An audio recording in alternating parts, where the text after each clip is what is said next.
오늘 저는 여러분들과 함께 읽은 고린도후서 4장 1절 2절 말씀을 통해서 오직 복음이라는 제목으로 하나님의 말씀을 함께 나누겠습니다.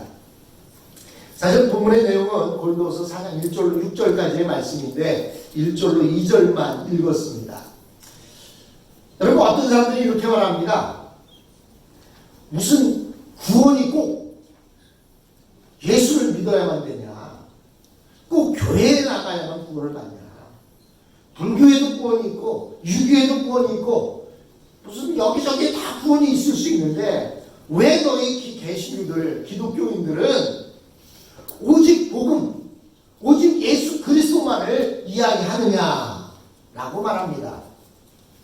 오늘 그 이야기의 정답이 이곳에 나와 있습니다. 만약 여러분 어떤 사람에게 TV가 재미있냐, 예배가 재미있냐라고 묻는다면 거의 대부분은 TV가 재밌다고 말씀할 것입니다. 또한 네가 신문을 보는 게 더 재밌냐, 성경을 보는 게 더 재밌냐 그러면 아유 그래도 신문 보는 게 재밌죠 라고 말할 것입니다. 왜 그럴까요? 신문에는 사람 사는 이야기가 나옵니다. 사람들이 이 세상에서 우리와 더불어 사는 사람들이 이렇게 저렇게 살아가는 이야기들이 등장하고 있습니다. 또한 신문은 우리 입맛에 맞는 정보들을 제공해 줍니다. 건강에 대한 정보, 또는 무슨 세일하는 정보, 또는 무슨 좋은 영화가 들어왔다는 정보, 이런 정보들을 우리에게 제공해 줍니다. 뿐만 아니라 TV 드라마와 영화가 재미있는 이유는 우리가 살고 있는 이 세상의 이야기를 이야기해주고 있기 때문입니다. 내가 가지고 있는 말할 수 없는 고통들을 TV 드라마나 영화가 대신 그 문제를 풀어주고 대신 그 문제를 해결해주는 그런 일들을 보여주기 있기 때문에 TV나 드라마가, 영화가 인기를 끄는 것입니다. 사실 예배나 설교는 우리와 동떨어진 그런 세상의 일을 이야기하고 있습니다. 사실 우리에게는 이 세상 이야기가 더 흥미롭지 다른 세상 이야기는 별로 재미가 있지 않습니다. 다른 세상 사람들이 그렇게 했다더라. 그건 별 문제가 안 돼요. 이야기거리가 안 됩니다. 그런데 심지어는 휴스턴에 사는 누가 이렇다더라. 그러면 그럴 수도 있지 하고 지나갑니다. 그런데 이 동네 사는 누가 이렇다 그러면 그 이야기가 얼마나 동네방네 잘 퍼져나갑니까? 누가 그렇다더라, 누가 이렇다더라 하면서 이야기합니다. 왜 그렇습니까? 내가 살고 있는 이곳의 이야기이기 때문입니다. 그런데 성경은 내가 살고 있는 이곳의 이야기를 하는 것 같지 않고 저 세상에 대한 이야기만 하는 것 같습니다. 그래서 많은 사람들은 교회의 문턱을 더 낮추어야 된다고 주장을 합니다. 그래서 교회 프로그램이나 예배에 세상적인 요소를 섞어서 재미있게 만들자라고 말합니다.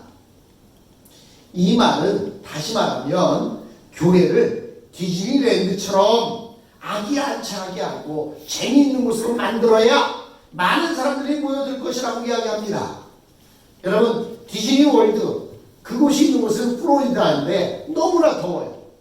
그런데 그 더운 와중에도 엄청난 인파들이 모여서 대학교 속에서 한 곳에 들어가서 놀잇감을 타려고 하면 2시간 이상을 기다려야 된다고 합니다. 그런데도 그들은 기다리면서 불평불만하지 않아요. 왜 그렇습니까? 재미있는 일이 기다리고 있기 때문입니다. 그러니까 그 대학교 속에서도 엄청난 많은 인파들이 그곳에 몰려드는 거예요. 그러니까 교회도 이렇게 세상적인 재미있는 것을 만들어주면 많은 사람들이 오지 않겠느냐라고 이야기합니다. 그러나 그들이 아직 모르고 있는 것이 있습니다. 하나님의 말씀이 순수하게 선포되어지게 되면 듣는 사람 마음속에 천지창조 때에 있었던 일과 같은 그런 경이로운 일들이 일들이 일어나기 시작합니다. 다시 말해 새로운 창조가 우리의 마음속에서 일어나기 시작한다는 것입니다. 천지가 창조될 때 그곳에 우리는 없었지만 우리는 다른 창조의 모습을 우리가 매일 자주 이렇게 목격하고 있습니다. 도무지 변할 것 같지 않았던 사람이 어느 날 갑자기 자의반타의반으로 말씀을 듣기 시작하더니 여태까지 한 번도 사람에게 드러낸 적이 없는 그의 마음이 하나님 앞에서 조금씩 열리기 시작하며 반응하기 시작합니다. 오랫동안 어둠 속에 잠겨 있었던 그의 마음속이 처음으로 그 속에 빛이 비치기 시작합니다. 이것은 창조된 후 한 번도 공개된 적이 없는 깊은 동굴에 마치 최초의 빛이 들어가는 것과 같습니다. 그리고 오랫동안 잠들어 있던 그의 영혼이 눈을 뜨기 시작합니다. 이것이 바로 새로운 천지 창조의 순간인 것입니다. 오늘 우리가 읽질 않았지만 오늘 읽는 말씀에 가장 중요한 말씀이 6절에 나와 있습니다. 6절에 뭐라고 말하면 어두운 데에 빛이라 말씀하셨던 그 하나님께서 예수 그리스도의 얼굴에 있는 하나님의 영광을 아는 빛을 우리의 마음에 비추었느니라 라고 말씀하십니다. 어두운 데서 빛이라 하시던 말씀은 바로 천지 창조의 순간을 말합니다. 아무것도 보이지 않고 오랫동안 어둠에 덮쳐 있었던 이 세상을 향해 하나님께서 말씀하십니다. 뭐라고 말씀하십니까? 빛이 있으라 라고 말씀했더니 깊은 어둠에 빠져있던 모든 것이 환한 빛 가운데 드러나게 되었습니다. 이것은 지금 우리의 마음속에서도 똑같이 일어나고 있습니다. 예수님을 만나기 전까지 우리의 마음은 오랫동안 어둠에 잠겨 있었습니다. 그런데 하나님의 빛이 하나님께서 어둠에 빛이 비추어라 라고 말씀하셨고 이 한마디로 오랫동안 한 번도 열리지 않았던 우리의 마음속에 말씀의 빛이 비치게 됩니다. 긴 영혼의 잠에서 깨어나 새로운 생명을 얻게 되는 것입니다. 오늘 설교의 첫 질문처럼 많은 사람들이 사도 바울에게 도전하는 것은 당신은 왜 하필 오직 복음이냐 라고 하는 것입니다. 당신은 왜 복음밖에 모르느냐? 이 세상에는 유익하고 좋은 것들이 얼마든지 많은데 왜 당신은 복음 외에는 다른 것은 아무것도 상대하지 않으려 하느냐라고 묻고 있는 것입니다. 그 말에 대해 사도 바울의 대답은 복음 외에는 다른 것이 사람을 다른 것들은 재밌게 해줄 수 있을지는 몰라도 죽은 영혼은 살리지 못하며 그 오래된 태고의 잠에서 영혼을 깨우지 못한다고 말하고 있습니다. 그 태고의 잠에서 사람을 깨울 수 있는 것은 오직 무엇밖에 없다고요? 복음밖에 없다고 말씀하고 있습니다. 다른 것으로는 이 깊은 잠에서 영혼을 깨울 수가 없습니다. 오직 복음이 선포될 때 이 세상에서 한 번도 깨어난 적이 없는 그 어둠의 빛을 넣어서 새로운 생명을 창조시킬 수 있습니다. 우리는 그 장엄한 창조를 매주일 함께 참여하고 있는 것입니다. 그래서 1절은 이렇게 말합니다. 이러함으로 우리가 이 직분을 받아 긍휼하심을 입은 대로 낙심하지 아니하고 라고 이렇게 말하고 있습니다. 사실 병원에 오는 사람들은 몸에 이상이 있기 때문에 병원에 오는 것입니다. 그러나 사람들은 자신의 영혼에 문제가 있다는 사실은 알지 못합니다. 하나님을 몰라도 이 세상을 살아가는 데에는 전혀 어려움을 느끼지 못하기 때문에 하나님을 알아야 할 필요성을 느끼지 못하는 것입니다. 이것은 아주 절망적이고 치명적인 신세입니다. 여러분, 우리 한국 사람들이 가장 무서워하는 질병이 뭡니까? 그것이 바로 암입니다. 이 병은 우리의 몸의 거의 모든 부분에 발생하는데 심하게 악화되기 전에는 거의 자각 증세가 없다고 그래요. 그래서 일단 몸에 이상이 생겨서 내 몸이 이상하다 라고 해서 병원에 가서 진단을 받아보면 이미 암이 많이 퍼져 있는 상태가 되어 있다는 것입니다.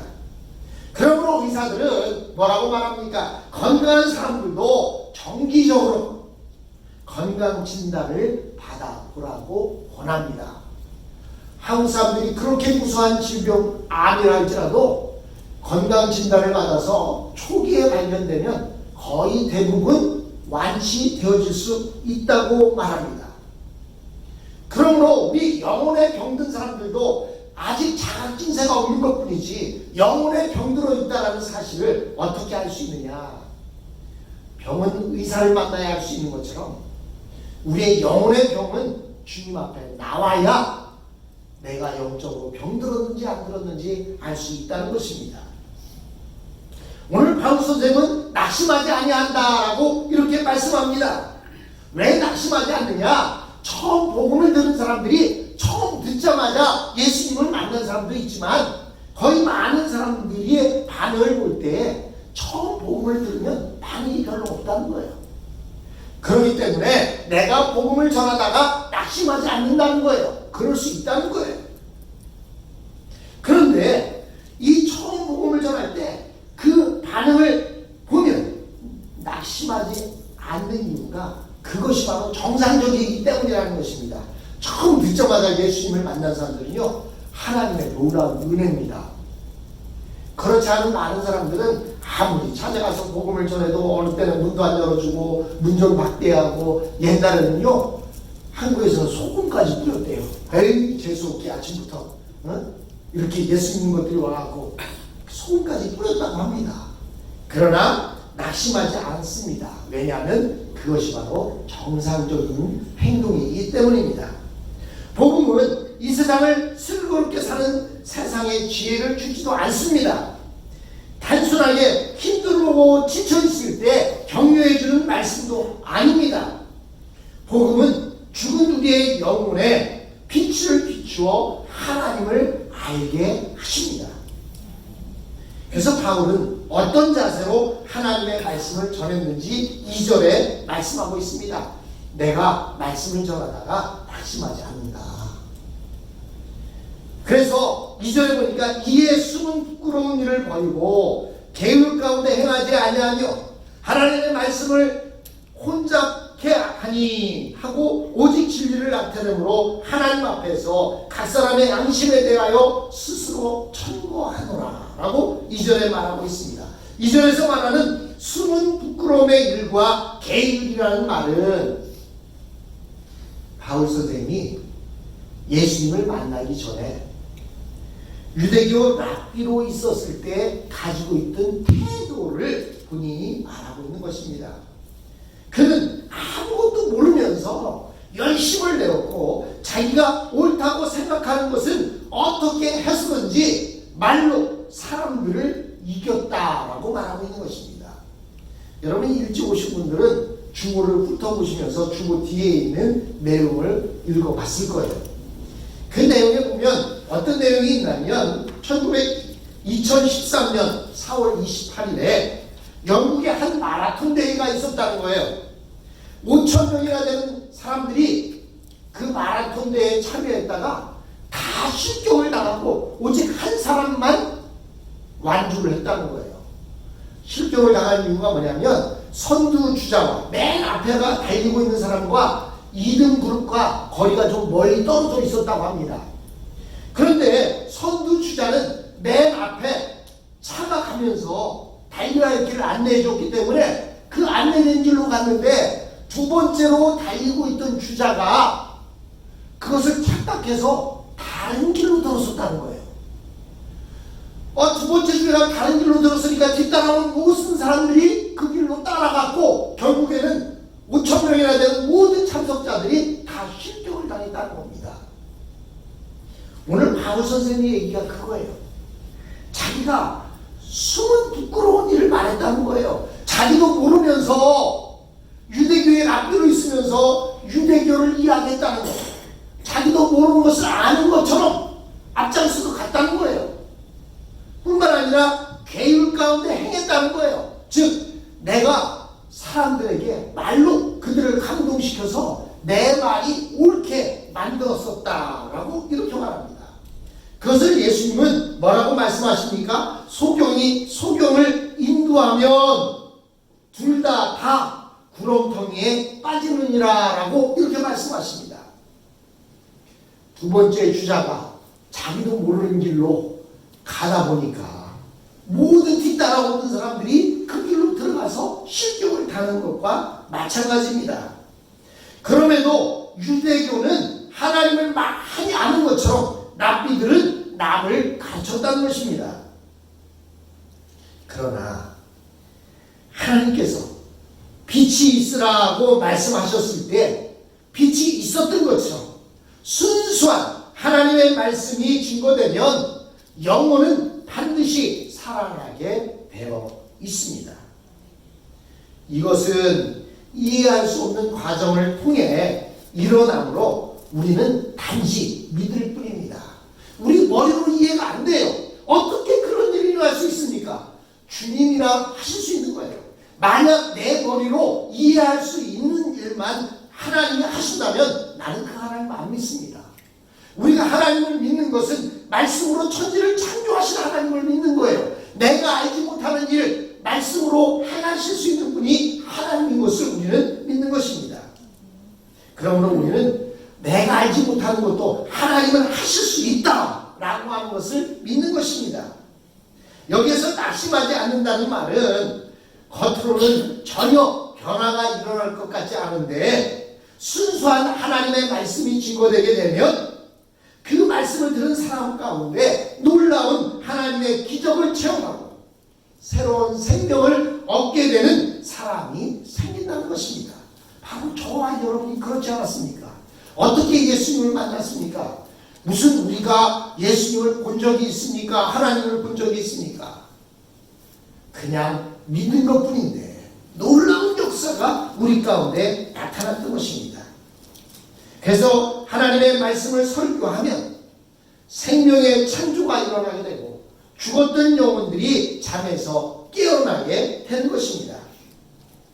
바울은 하나님의 말씀을 혼잡게 아니하고 오직 진리를 나타내므로 하나님 앞에서 각 사람의 양심에 대하여 스스로 천거하노라 라고 말합니다.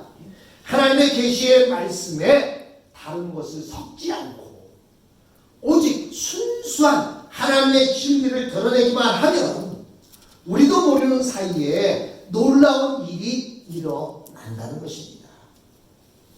목사가 아무리 가머니설로 이런 말 저런 말 하는 것이 중요한 것이 아니라 순수한 하나님의 말씀이 증거되면 하나님의 말씀이 살아서 역사한다는 것입니다. 그래서 설교는 놀라운 창조의 역사라고 말합니다. 죽었던 영혼들이 살아나는 경험을 하기 때문입니다. 바울은 하나님의 말씀을 혼잡게 아니하고 오직 진리를 나타내므로 하나님 앞에서 각 사람의 양심에 대하여 스스로 천거하노라 라고 말합니다. 그것이 바로 놀라운 하나님의 말씀입니다. 사랑하는 성도 여러분, 복음을 제대로 알면 말씀에 절대로 다른 것이 섞이지 않습니다. 다른 것으로는 사람에게 재미를 줄 수 있을지는 모르지만 영혼을 살아나게는 할 수 없습니다. 그러므로 우리의 사명은 성령께서 말씀으로 영혼을 깨우치고 깨닫게 해달라고 기도하는 것입니다. 그래서 아직도 주님을 알지 못하는 자들, 그 영혼들이 새롭게 깨어나게 해달라고 기도하는 것이 우리의 삶인 것입니다. 사랑하는 성도 여러분, 이 리즈벨에 사는 한인들이 거의 다 연세들이 많이 들었습니다. 사실 살 날보다 살아온 날들이 더 많은 자들입니다. 살 날이 얼마나 남아있는지 모르는 자들입니다. 그들에게 순수한 하나님의 말씀을 증거해서 그들의 영혼이 살아날 수 있도록 그 일을 우리가 감당해야 할 줄로 믿습니다.